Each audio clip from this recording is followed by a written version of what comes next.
Le 27 mars, une sagesse pour aujourd'hui. 3 vérités sur le changement. La pierre est pesante et le sable est lourd, mais l'irritation du stupide pèse plus que l'un et l'autre. Proverbe 27, verset 3. L'irritation est une réaction impulsive et naturelle suite à une frustration. Elle devient stupide et malsaine lorsqu'elle est utilisée comme instrument de plaisir ou de vengeance, permettant de manipuler les autres pour assouvir les désirs égoïstes de la chair. Le plus souvent, on n'a pas été éduqué pour exprimer la frustration de manière juste et appropriée. Avec l'habitude, l'irritation stupide s'installe et finit par créer un véritable malaise et par la suite des maladies antérieures. Lorsqu'un mari s'irrite constamment contre son épouse, elle pourra ressentir un manque d'amour et de compréhension. Et si ça perdure, elle finira par voir son époux comme un bourreau.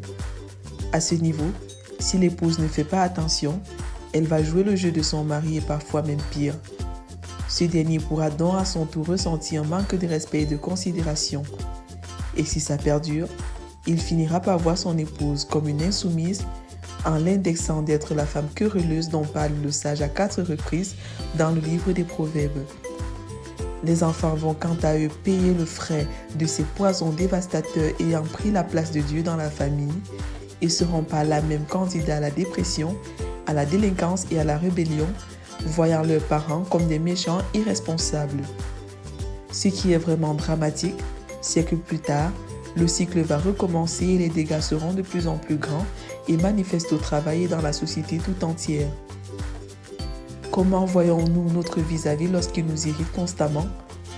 Comment réagissons-nous à cette attitude?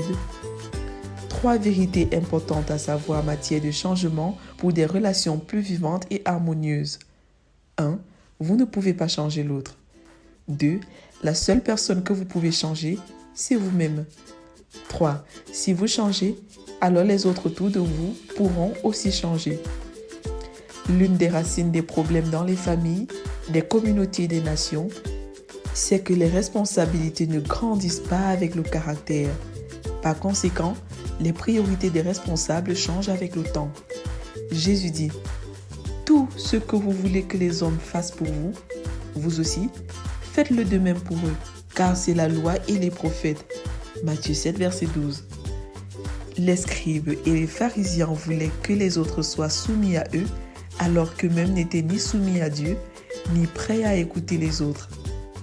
Jésus fit ces déclarations à ses disciples pour les préparer à un changement de mentalité sur la notion de priorité concernant les services et les attentes. Vérité. Le vrai responsable fait passer le fait de servir les autres en priorité sur le fait de s'attendre aux autres. Application. Considérer aussi les intérêts de mon prochain, faire passer les intérêts de mon frère avant les miens. Dans nos rapports les uns les autres, qu'est-ce qui a la priorité? Nos droits ou alors nos devoirs? Recommandation.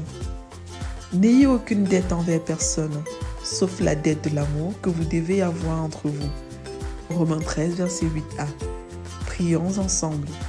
Père, donne-moi de faire de l'autre ma priorité et apprends-moi à exprimer mes besoins avec amour et respect. Donne-moi d'expérimenter la suffisance de ta grâce au lieu de m'enflammer quand mes attentes ne sont pas comblées. Au nom de Jésus, Amen. Lecture pour aujourd'hui. Psaume 131 à 135, Proverbe 27, 1 Samuel 19 à 21. Vous êtes bénis.